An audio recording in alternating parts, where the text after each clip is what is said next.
back to today's Deep Dive, the First Intelligence Podcast. Today is Wednesday, July 23, 2025. We hope you like our new YouTube channel, Nextsite Intelligence. We're so excited to delve into the latest global intelligence brief, which, as you know, is all about sifting through the noise to get to those crucial nuggets of insight. This daily intelligence report, our core source for today's deep dive, comes from an incredible intelligence company called Nextsite. They focus on global intelligence and are pioneers in developing their own open source intelligence platforms to help investigators all over the world. You can learn more and check out their comprehensive services, including these detailed intelligence reports, at www.next-site.com. They even customize reports to fit specific interests, which is really a game changer. This is a regular daily deep dive, and today we're unpacking the intelligence brief specifically for Tuesday, July 22, 2025. Right.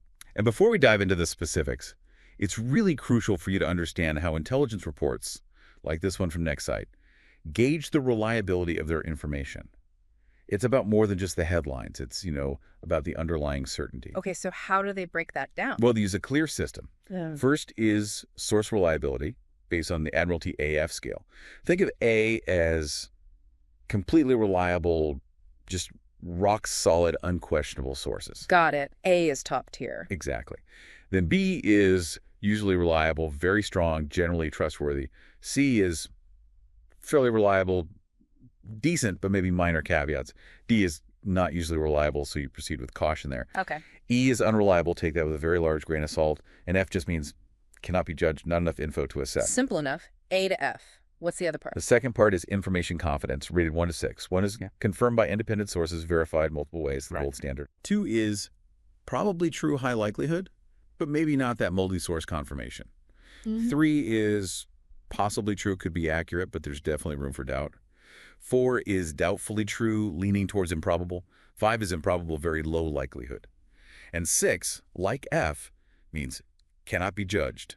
No way to tell. Okay, so source reliability and information confidence. Yeah. Got it. Anything else? Yes, one more thing. Threat level, they use a UK system with some modifiers. It ranges from low, meaning an attack is highly unlikely, through moderate, substantial, severe, up to critical, meaning an attack is expected imminently.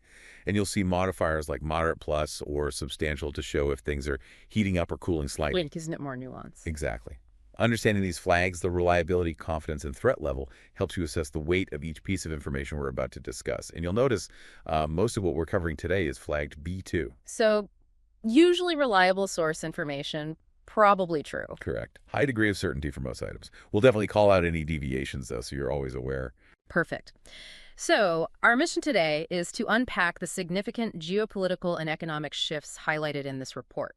We're looking at everything from ongoing trade wars to climate-driven disasters and regional conflicts. We're going to explore how these developments threaten supply chains, financial stability, and humanitarian conditions, and crucially, what they could mean for you, the global citizen. Let's jump into the executive summary and the big picture themes. Yesterday's news cycle really underscored rising geopolitical and economic volatility. It's a complex tapestry, isn't it? Trade wars, climate disasters, regional conflict. It really is. And what's fascinating here is how interconnected these seemingly disparate events are. They're not just isolated incidents. They threaten not just supply chains and financial markets, but also humanitarian conditions globally. It's all linked. Okay, let's unpack the first key theme. The U.S.-Asia trade front. Washington is signaling progress in talks with China and Indonesia. Specifically, the U.S. agreed to lower tariffs on Indonesian products to 19%. And in return, Indonesia agreed to scrap non-tariff barriers and open its markets. This sounds like a win, right? On the surface, at least. It does, absolutely. And markets reacted positively, seeing it as a potential easing of tensions. However, and this is a big however, major U.S. corporations like GM reported multi-billion-dollar tariff costs and warned of deeper losses.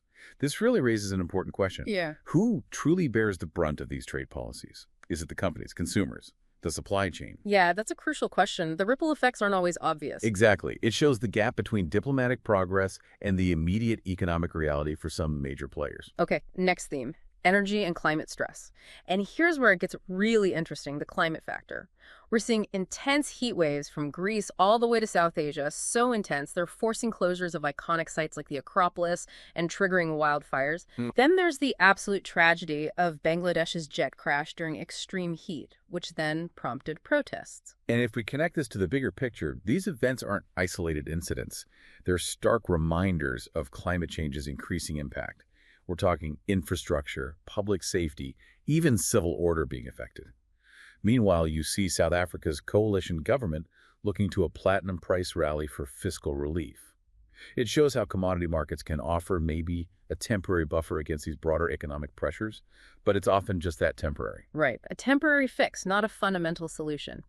Now, security flashpoints. In the Middle East, the humanitarian situation is frankly dire. Aid supplies in Gaza are nearly exhausted. These are catastrophic. And the EU has even warned Israel that all options remain on the table if aid pledges aren't honored. That's strong language. Very strong. It raises that critical question about international leverage and responsibility. What happens when warnings aren't enough? Simultaneously, Syria is facing new probes into sectarian violence, which creates these really complex dynamics alongside some unexpected diplomatic realignments like that recent investment forum with Saudi Arabia. It's a region in constant flux. Incredible complexity there.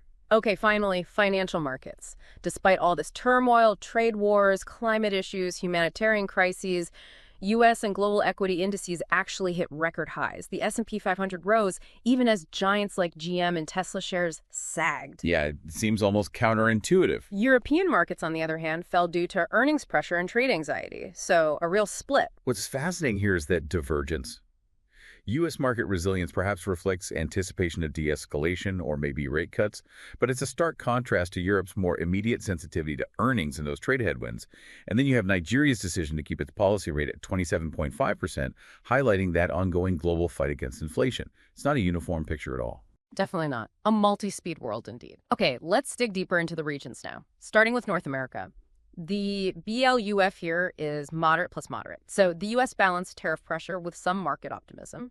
Corporate earnings show strain, but consumer spending and stock indices remain resilient. Kicking off North America, General Motors, they reported second quarter profits fell by a staggering U.S. $1.1 billion due to tariffs and warned these levies could cost them up to U.S. $5 billion for the year. That's huge. They plan price increases, but margins will be squeezed. This really brings home the cost of trade policy. Absolutely. And the reliability confidence flag here is B2. That's Reuters reporting based on corporate filings, so usually reliable and probably true. The threat level is moderate, plus Sabins, indicating that risk of an industrial slowdown. What's fascinating here is that GM's CEO Mary Barra and CFO Paul Jacobson, they detailed exactly how tariffs on imported auto parts and the retaliatory measures are directly raising input costs and hurting overseas sales. It's a clear example of how U.S. trade policy aimed at China and Europe hits domestic manufacturers hard. GM shares fell 4% after this, even as the S&P 500 held up, which again raises that question. How long can the broader market ignore this kind of corporate strain? Yeah, how long can that disconnect last? Okay, but there was some positive trade news too. The U.S.-Indonesia trade deal, described as historic. Jakarta is eliminating non-tariff barriers, accepting U.S. safety standards, while Washington reduces tariffs on Indonesian goods to 19%. This should boost market access for U.S. agriculture and digital goods. Right. And this one gets an A2 flag. Official statements, multiple news sources, so completely reliable information, probably true. The threat level is low because the deal actually reduces tension. This deal, signed by the U.S. Trade Representative and Indonesia's Trade Minister Zulkifli Hasan, it included removing export restrictions on critical minerals too, and agreeing to global steel forums. It's a strategic move by Washington, partly to counter Chinese influence in Asia. And of course, Indonesia gains crucial investment and market access. We saw agricultural futures rise, and the Indonesian rupiah gained slightly immediate positive impact. Good to see some de-escalation. But it's not just autos feeling the squeeze. Oil services giant Halliburton is forecasting steep revenue declines amid dwindling demand. Tariffs have already shaved U.S. $27 million off its profit and could add another U.S. $35 million. Another B2 flag here from Reuters corporate reporting. Threat level. Moderate, highlighting energy sector vulnerability. Halliburton CEO Jeff Miller warned about lower rig counts, blaming high borrowing costs and trade uncertainty, specifically citing steel and aluminum tariffs raising equipment costs. It raises the question, Could high interest rates and these supply chain challenges lead to a broader slowdown in the whole energy sector? Their stock fell about 3%, even as oil prices themselves remain stable. Shows that company-specific pain. And across the border, Canada's response. Yes. Retaliation. Canadian provinces are boycotting U.S. spirits, resulting in a dramatic 66% drop in American liquor sales there. That's a significant pushback. It is. Reliability flag B2, Reuters quoting officials. Threat level. Moderate for trade retaliation. This action, announced July 22nd, saw provinces pulling U.S. products from shelves and seeking alternatives. It's a direct response to U.S. tariffs on Canadian steel and agricultural products. Shows how quickly these disputes escalate beyond just tariffs on specific goods. Okay, shifting gears slightly. Infrastructure and tech demands. The Mid-Continent Independent System Operator, MISO, is fast-tracking connections for 68 new power plants. Why? It's a direct response to record electricity demand, driven mainly by AI data centers. Fascinating, isn't it? This gets a B2 flag, Reuters quoting regulators. Threat level is low because it's infrastructure improvement. This decision, approved July 22nd, just underscores the massive strain the AI boom is putting on our existing grid. MISO is changing its whole study process, clustering projects, improving transmission planning. This could unlock billions in investment. It's crucial for meeting the rapid capacity demands from big tech, also EV factories. It's a race to keep up. And speaking of AI, there's a policy shift from the White House. Yes, a potentially bold move. They plan to promote U.S. AI abroad, while limiting federal funds for U.S. states that impose restrictive AI regulations. Trying to shape the domestic landscape, too. It's exactly. This one's flagged B3. Reuters citing unnamed officials, so usually reliable source, but information possibly true. Threat level. Moderate, reflecting potential policy divergence across states. This initiative, announced July 22nd, uses an executive order. It directs agencies to support open-source AI projects, but restricts funds to states with tough laws. If you connect this to the bigger picture, it's about maintaining U.S. leadership in AI, countering competing regulations globally and, well, domestically too. Tech stocks rallied modestly, but some states could lose funding. Raises questions about federal versus state roles in AI governance. Interesting federal pressure there. Okay, lastly, for North America, a consumer health win. Major food firms like Kraft Heinz and Kellogg pledged to remove artificial dyes by 2027. This follows a health campaign led by Robert F. Kennedy Jr. Yes, a significant move. Fly to B2. Reuters citing company statements. Threat level. Low, as it's a positive consumer health initiative. This voluntary commitment, announced July 22nd, responds directly to consumer demand and likely anticipated FDA hearings on dye safety. It means reformulating products, sourcing natural colorants, which is costly, no doubt, but it aligns with that growing public health consciousness. Good for PR, good for consumers. Okay, let's cross the Atlantic to Europe. The BLUF here is substantial moderate. Europe grapples with trade frictions, regulatory scrutiny on tech giants, extreme weather, plus political tensions over Ukraine and energy policy raising risks. A lot going on. Indeed. Starting with China. EU leaders are bracing for a difficult summit. Expectations are low for any breakthrough. What's on the agenda? Key issues. Rare earth export controls by China, the Ukraine war, trade barriers, high stakes. B2. Reuters quoting officials. Threat level is substantial. Risk of trade escalation is high. European Commission officials are insisting Europe will be assertive. They urge China not to enable Russia's war machine. This planned meeting reflects growing EU concern over those Chinese rare earth restrictions vital for Europe's tech and green goals and Beijing support for Russia. We already saw European stocks slip and the euro weaken just in anticipation.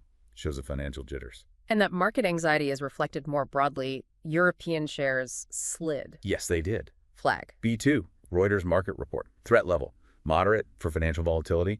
Germany's DAX was down 1.1% following disappointing corporate results and those ongoing worries about U.S. tariffs. Autos and tech shares led the losses, weak earnings guidance, trade fears. Plus, the heatwave disruptions are also dampening the outlook. It raises the question, how much more pressure can Europe's export-heavy manufacturers take if tariffs persist and energy prices stay high? A tough environment. Meanwhile, regulators are busy. Universal Music's big acquisition is under scrutiny. Correct. EU antitrust regulators are warning that Universal Music Group's proposed U.S. $775 million purchase of Downtown Music could restrict competition. Hamper access to music rights, basically. Exactly. Flag B2, Reuters quoting EU statements. Threat level. Low, a specific regulatory risk. This formal investigation, notified July 22nd, centers on concerns it would reduce choice for independent artists and possibly raise licensing fees. The EU wants fair competition in digital music. Universal shares slipped a bit, competitors rose. Shows the market reacting to regulatory moves. But in contrast, the EU seems okay with Apple's App Store changes. Seems so.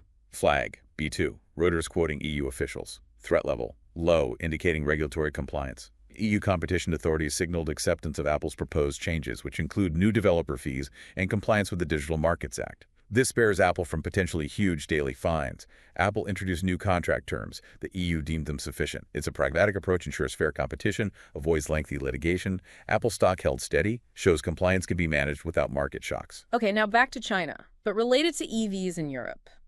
BYD delaying its Hungarian plant. Yes, delaying mass production until 2026, operating below capacity, and shifting focus to a new Turkish facility instead. Why the shift? Well, the flag is B3. Reuters citing unnamed sources, so possibly true. Threat level, moderate, related to industrial competitiveness. The decision, leaked July 22nd, likely underscores the EU's difficulties attracting Chinese investment right now. Uncertainty over potential EU tariffs that probe into Chinese EV subsidies. It's making investors nervous. BYD slows investment in Hungary, ramps up in Turkey where tariffs are lower. Potential job losses in Hungary, a boost for Turkey, shows how tariffs redirect investment flows. A direct consequence. Okay, shifting to Ukraine, controversial changes to anti-corruption agencies. Yes, Ukraine's parliament passed amendments giving the general prosecutor significant control over these agencies, sparked protests and criticism. Big concerns about independence, right? Especially with EU integration goals. Absolutely. Flag B3, Reuters quoting activists and MPs. Threat level, substantial risk to governance and EU integration. The backlash was immediate. Critics argue it undermines independence, threatens EU integration by potentially shielding officials. Supporters claim it's for better coordination. But the key question is, will this delay crucial EU funding? And what's the long-term impact on governance and investor confidence? Yields on Ukrainian bonds widened. The market is clearly apprehensive. A worrying development. And amidst all this, Europe is literally sweltering. Extremely so. Southern Europe seeing temperatures over 43 degrees C. Greece closed the Acropolis, restricted outdoor work, evacuated villages due to wildfires. This is the climate stress we talked about earlier. Precisely. Flag, B2. Reuters reporters on the ground. Threat level, moderate, plus city, indicating rising climate risk. Similar heat waves scorching Albania, Kosovo, authorities limiting work hours, deploying firefighters. Scientists directly link these to climate change, making these heat domes more frequent, more severe.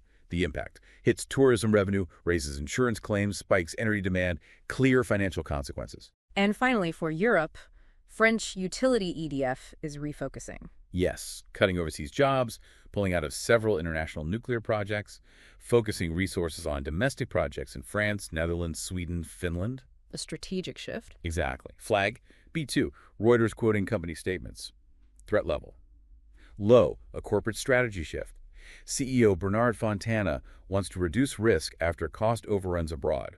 So selling or suspending overseas stakes, redirecting funds to Europe, strengthens their finances, responds to growing domestic demand, impacts jobs overseas, but stabilizes EDF's credit rating. Okay, let's move now to Asia. BLUF here is substantial high. Asia faces trade friction, Japanese political uncertainty, and tragedies like the Bangladesh jet crash. Economic prospects hinge on negotiations and domestic reforms. Starting with that tragic crash in Bangladesh. Yeah. An Air Force F-7 jet crashed into a Dhaka school. Killed 31 people, mostly children, injured dozens. Horrifying, and sparked student protests. Yes, demanding justice and accurate casualty lists. Flag. B2, Reuters eyewitness reporting. Threat level, moderate plus seg, due to the civil unrest potential. The crash happened July 21st, mechanical failure cited. Students are accusing authorities of negligence, calling for resignations. Police used tear gas. While not directly financial, these protests disrupt commerce, highlight social unrest, especially during extreme heat, which adds to the tension. A terrible situation. On the trade front, U.S. and China are meeting. Yes, U.S. Treasury Secretary Scott Bessent and Chinese Vice Premier He Lifeng will meet in Stockholm. They'll discuss extending that deadline on tariffs and rare earth restrictions. A critical meeting to avoid escalation. Definitely. Flag.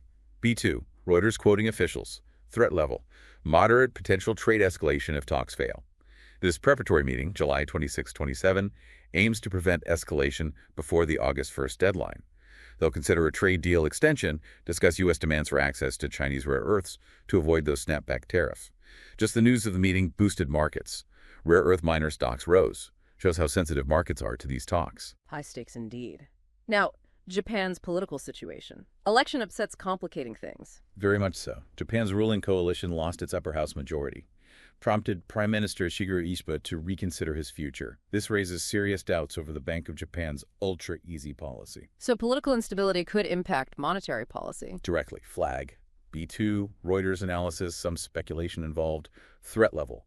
Substantial risk of monetary instability. Analysts warn a weak yen plus big spending promises could push inflation above target, triggering pressure to raise rates. Voters are frustrated with economic stagnation, alleged corruption. What's fascinating is how domestic politics directly impacts monetary policy. The yen fell to 145 per dollar, Japanese shares turned volatile. Clear market reaction to political uncertainty. And Japan is also launching an anti-dumping probe against Chinese and Taiwanese steel. Yes. The Ministry of Finance initiated it after a complaint from Nippon Steel. Flag. B2. Reuters quoting the official announcement. Threat level. Moderate trade friction. Announced July 22nd, the probe examines if imports are unfairly priced, harming domestic producers. Dumping margins could exceed 40%. Provisional duties could be imposed, raising steel costs for Japanese manufacturers, potentially adding to yen volatility. Highlights those ongoing global steel tensions. And a big acquisition in the tech supply chain, Gore-Tex buying Hong Kong precision units. Yes, Chinese Apple supplier Gore-Tex agreed to buy Luanfeng Commercial's units for HK $10.4 billion. Aim is to enhance precision components for consumer electronics. Securing supply amid Western restrictions. Precisely. Yeah. Flag. B2. Reuters quoting the company announcement. Threat level. Low corporate expansion. Announced July 22nd is a strategic move to secure supply, especially with Western export controls tightening. They'll pay cash in stock, subject to regulatory approval. Expands their capabilities and components for VR smartphones. Reflects how companies are adapting supply chains to geopolitical pressures.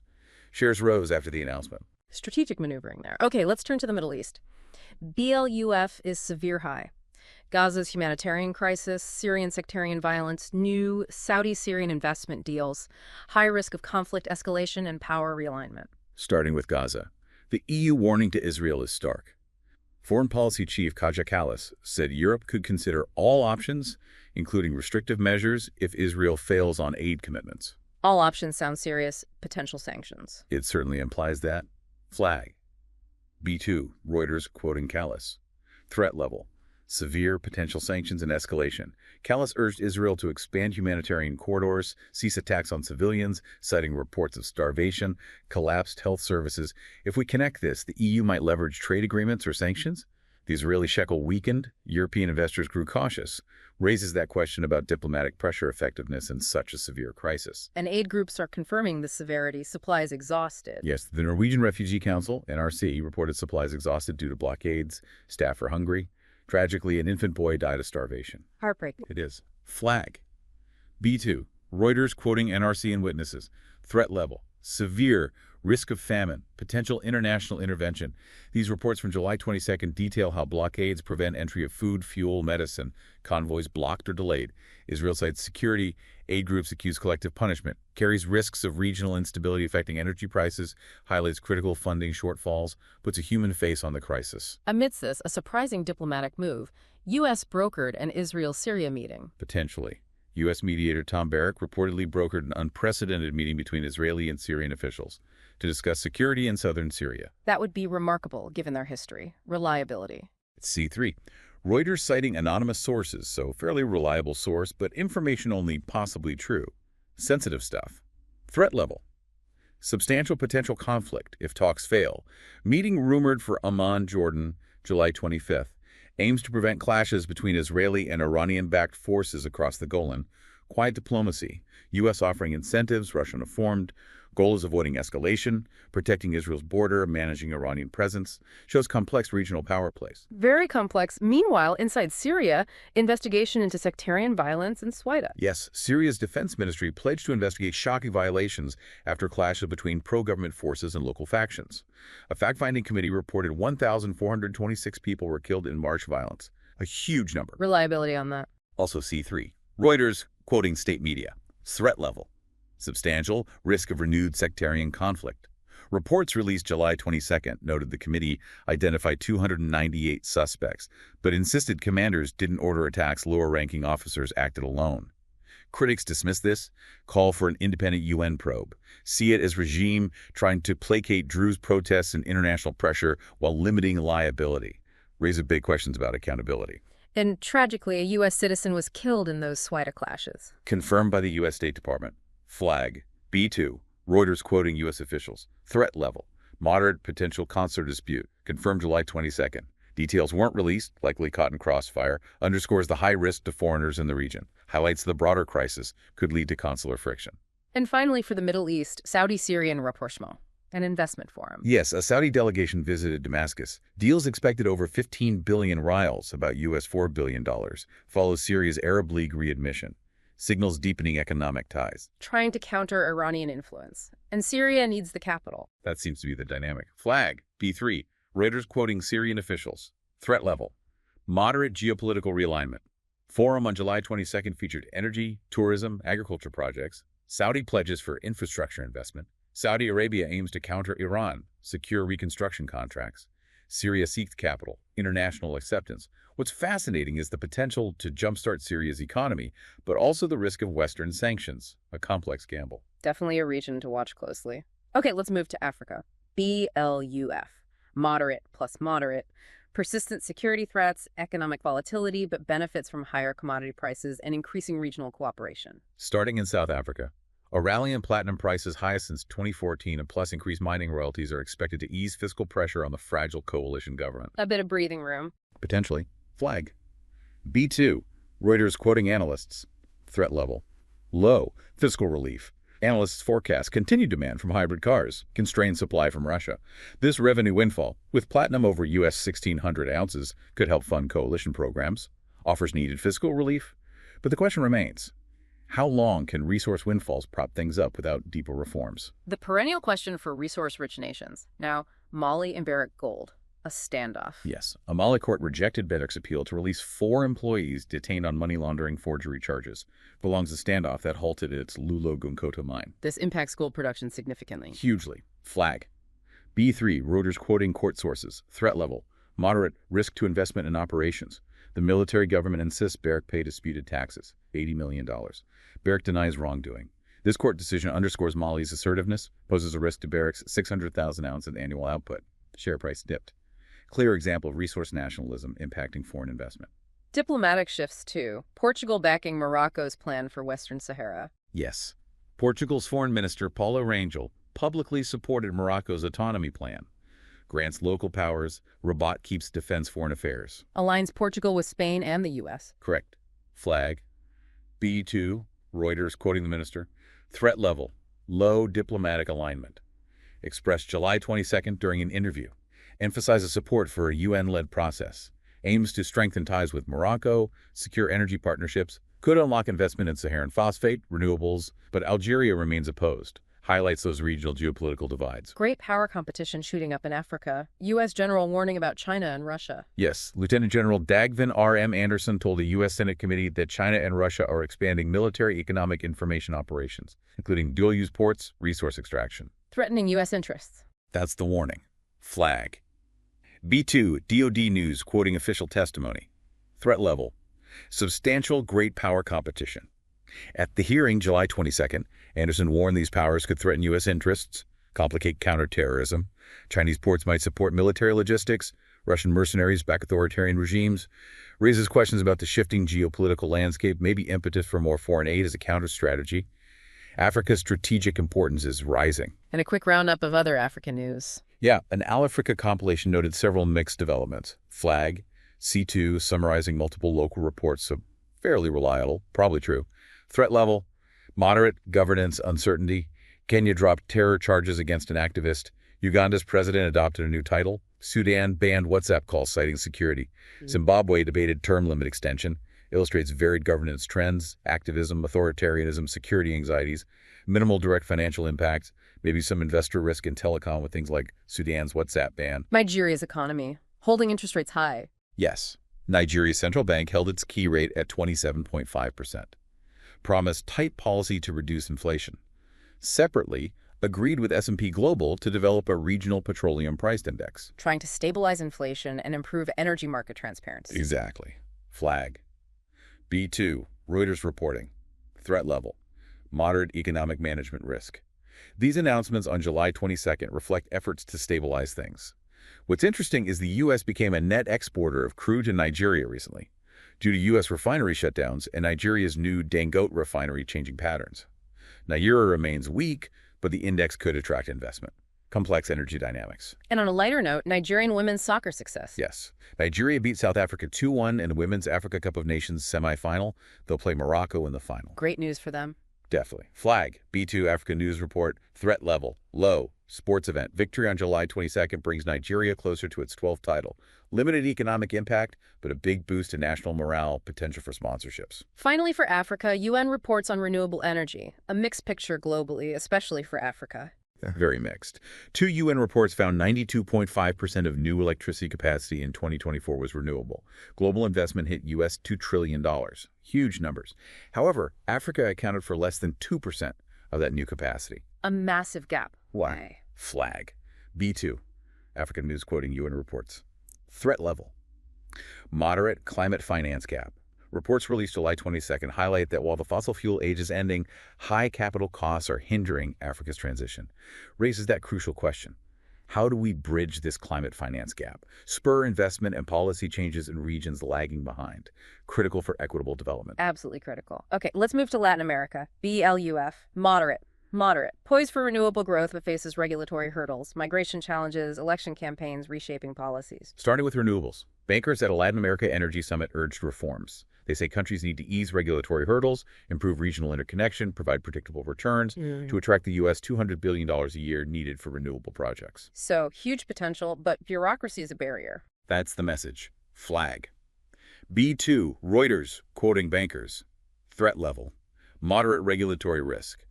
At the summit in Bogota, July 22nd, they proposed transparent options, streamlined permitting, stable tax regimes. Region has abundant sun and wind, but gets only a fraction of needed investment due to complex permitting, currency volatility. How quickly can reforms unlock this massive potential? That's the key question. Aviation dispute between Mexico and the U.S. nearing resolution.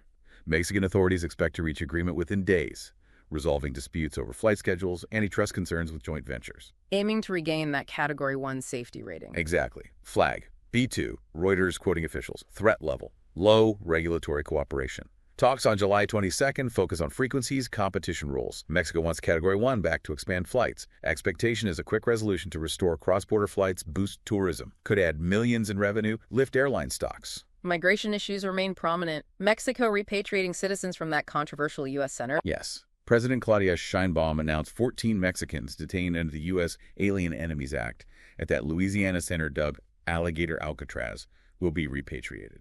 Following public pressure and abuse reports. Yes. Flag. B2, Reuters quoting Sheinbaum. Threat level. Moderate consular and human rights issue. Announced July 22nd. Sheinbaum criticized harsh conditions, demanded humane treatment, diplomatic engagement, legal aid involved. Highlights a significant consular human rights issue that could potentially affect trade relations if mishandled. And Venezuelan migrants freed from El Salvador returning home. Also related to that Alien Enemies Act application in El Salvador, they have returned to Venezuela after months detained. Emotional reunions reported. Indeed. Flag. B2 Reuters Human Interest Report. Threat level. Low humanitarian issue. Relatives greeted them with tears. One student recounted being treated like criminals. Deportations on July 22nd followed court rulings, diplomatic pressure.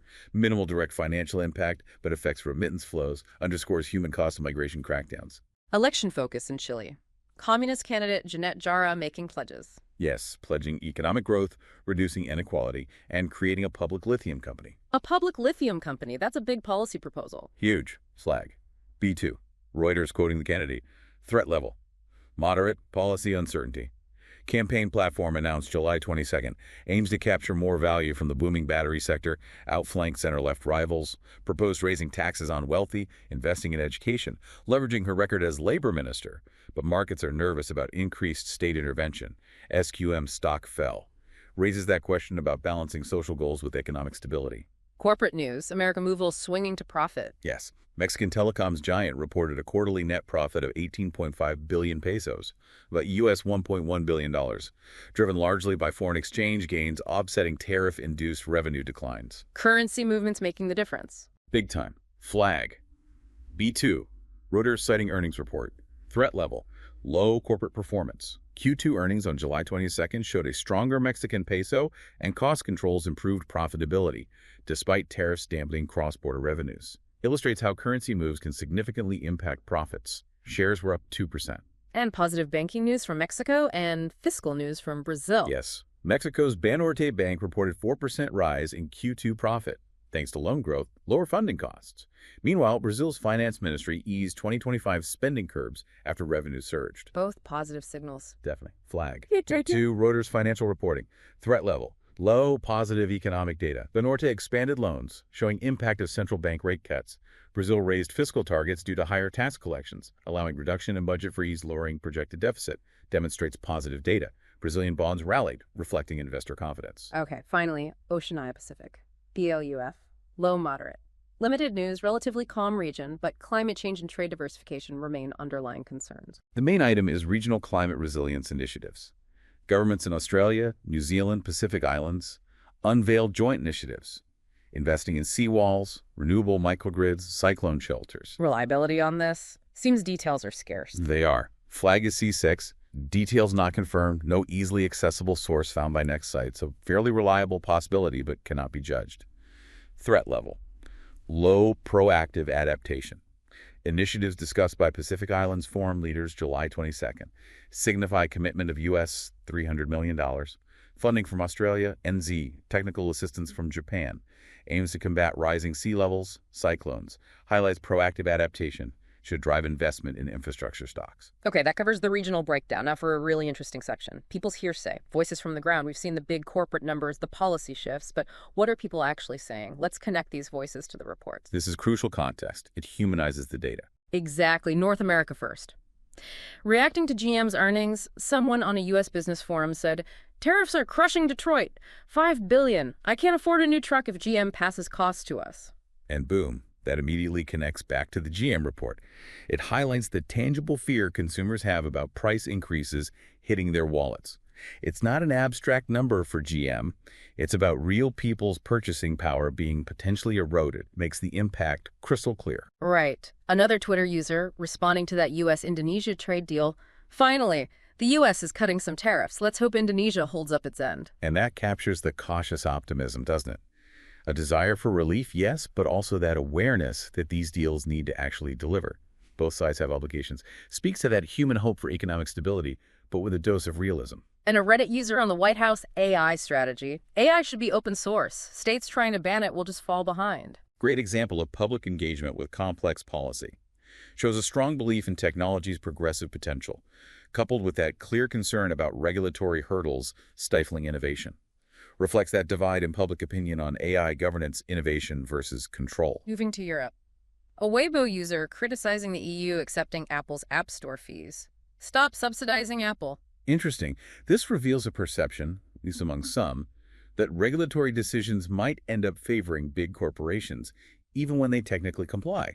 Hints at that broader public skepticism towards tech giants, a feeling the playing field isn't really level. And a comment on a Hungarian news site after the BYD news, reflecting worker anxiety. If BYD delays its Hungarian plant, what happens to our jobs? That's just raw, immediate human impact. Perfectly illustrates how high-level corporate strategy, driven by tariff uncertainty, translates directly into job security fears for individuals. Puts a face on the economic consequences. And a tourist on TripAdvisor reacting to the heat wave closing the Acropolis. Closing the Acropolis is the right call, safety first. Shows that practical safety-first response. Even when it disrupts their plans, there's an acceptance of these climate-driven adjustments. A pragmatic view of the new normal, perhaps. Now Asia. A Bangladeshi student tweeted after the jet crash, "This tragedy was preventable. Our schools are not safe." That's not just grief. It's an accusation. Signals deep public anger, a demand for accountability regarding safety standards. Gives a powerful voice to the protests we discussed earlier, lack of trust in official assurances. And a post on Japanese social network Mixi, reflecting political discontent. Japan needs a new leader who will stand up to the U.S. tariffs. Speaks directly to that political instability in Japan we covered. Shows how economic grievances, specifically blaming U.S. tariffs, fuel demands for leadership change, a call for a more assertive national stance. And the trending hashtag after the crash, "Please pray for Dhaka." A powerful human element, demonstrates the collective grief and solidarity. offers a glimpse into the emotional toll, the community response beyond the politics. Middle East now. From Gaza, a Palestinian mother on social media. Our children are starving while the world watches. Gut-wrenching. A direct plea that humanizes the staggering humanitarian crisis, amplifies the urgency. A stark reminder of the individual suffering behind the geopolitical headlines, puts immense pressure on the international community. An activist on X, responding to the Damascus Investment Forum, Saudi money won't erase Assad's crimes. Highlights those conflicting viewpoints on geopolitical realignment. Questions the morality of investment when perceived human rights violations are involved. Indicates strong public sentiment, particularly in the diaspora, against these Saudi-Syrian deals, prioritizing accountability over economic rapprochement. And a rhetorical question trending on Syrian diaspora forums. Why is the EU silent on Sweden? Shows that call for greater international attention, for intervention. Questions the perceived inaction or insufficient condemnation from major bodies like the EU regarding specific atrocities. A demand for a stronger global voice against violence. Turning to Africa. A South African Twitter user, skeptical about the platinum optimism. Platinum's saving our budget. It's just luck. Reflects that public skepticism about quick fixes.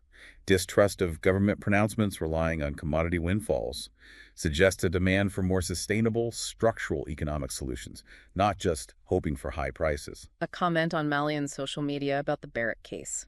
We need transparency in the Barrack case. Our jobs are at stake. Gives voice to the workers directly caught in the middle. Highlights the immediate impact on livelihoods, the demand for fairness and clarity when their jobs hang in the balance. And a question on a Nigerian economic forum. Nigeria's rate at 27.5%. How can small businesses survive? Directly questions the impact of that tight monetary policy on the ground, especially for vulnerable small businesses crushed by high interest rates alongside inflation. Underscores the real-world pain behind macroeconomic policy decisions. Finally, Latin America. A Colombian investor during the energy summit. Renewables are the future, but bureaucracy is killing us. Perfectly encapsulates that frustration. Huge potential hampered by regulatory roadblocks. A direct plea for practical reforms to unlock investment. A Mexican commentator, after news of the detainees being repatriated, Scheinbaum should focus on jobs instead of repatriating criminals. Reveals the critical public perspective prioritizing domestic economic issues over humanitarian actions or international relations. Highlights those internal political debates and differing public priorities within Mexico. Jobs versus diplomacy or human rights. And a Chilean business blogger reacting to Jara's proposal for a public lithium company. A public lithium company, that's socialism. Captures that immediate, polarized reaction. Highlights the ideological divide, the market anxieties about state intervention, especially ahead of elections, a flashpoint issue. Okay, now let's connect all these dots. The correlational analysis, zooming out to see the global web. Right. How do these regional stories interact? Let's start with North America. GM's costs, Halliburton's decline, U.S. tariffs are squeezing margins. Yet U.S. equity indices hit highs. That divergence suggests investors might be betting on de-escalation or rate cuts.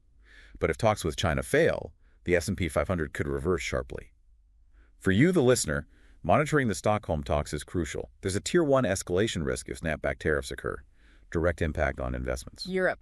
Market losses, regulatory probes, heat waves. That confluence means higher energy demand could drive gas prices, fueling inflation. For you, it's about tracking EU energy markets. Maybe a Tier 2 action. Hedge against volatility in utility stocks. These issues are deeply intertwined. Deja. Bangladesh protests, Japanese political uncertainty, trade probes. Suggests a region under multiple pressures, social, political, trade. For you, the implication is keep an eye on Japanese yen volatility. Maybe a Tier 2 hedge via currency options if you have exposure. Could create significant market ripples. Middle East. Gaza crisis, EU threats, Saudi-Syria deals. Carries a severe threat level. For you, monitor energy markets for supply shocks. A Tier 1 action. Diversifies supply away from potential conflict zones. Regional instability can have immediate global economic effects, especially on energy. Africa. Mixed bag. South Africa's platinum relief, Nigeria's tight policy, but also the Barrack dispute showing resource nationalism. Varied scenarios mean investors should consider hedging mining exposure. For you, a Tier 2 recommendation. Monitor for potential expropriation events. Shifts in resource governance impact investments and commodity prices globally. Latin America. Calls for renewable reforms meet Chile's public lithium proposal. Currency swings hitting profits like American Mobiles. raises that question. How will the region balance attracting foreign green investment with national resource control? For you, watch policy announcements. For investors, a Tier 3 prep, engage with regulators on project structuring to navigate these evolving frameworks. And Oceania Pacific. Climate resilience investments are key, suggests infrastructure stocks could benefit. For you, a Tier 3 implication. Monitor Australian and NZ bonds for climate-linked spending. Adaptation initiatives will drive infrastructure projects and bond market activity. Okay, beyond regions, what are the overarching global correlations? First, trade wars and markets. The U.S.-Indonesia and U.S.-China talks clearly show trade policy driving commodity prices and corporate earnings. What's fascinating is the historical echo. A leaked 2008 U.S. cable via WikiLeaks complained about Indonesian protectionism, foreshadowing current concessions. Underscores how long-standing issues shape today's outcomes. History rhymes. Interesting connection? Second global theme. Climate change and economic stability. Those heat waves, disasters, they aren't just weather. They disrupt tourism, productivity, feed into GDP forecasts. As renewable investment soars globally, 92.5% of new capacity in 2024, it's crucial for you to see which regions benefit and which lag, like Africa, due to high costs. Raises the question, how will this shift impact the global economic divide? Critical question. And third, geopolitics and energy markets. Saudi investment in Syria, Nigeria's petroleum index show how political alliances and resource management impact energy markets. And here's where it gets really interesting. Remember last year's leaked Saudi cables via DDoS secrets? Revealed secret OPEC talks about manipulating prices. Such leaks should caution you, the investor, to consider hidden agendas behind official announcements.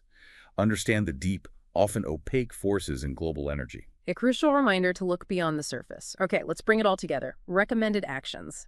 What does this all mean for you, whether you're a business leader, investor, or just staying informed?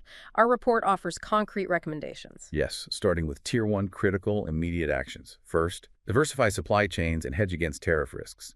Companies exposed to U.S.-China-EU tensions need to accelerate diversification to Southeast Asia, Latin America. Directly relates to that GM Halliburton pain. For you, monitor the Stockholm meeting outcome. If talks fail, implement hedging for affected commodities, currencies. Crucial to protect interests. Okay, second Tier 1. Allocate capital to climate resilience and renewable projects.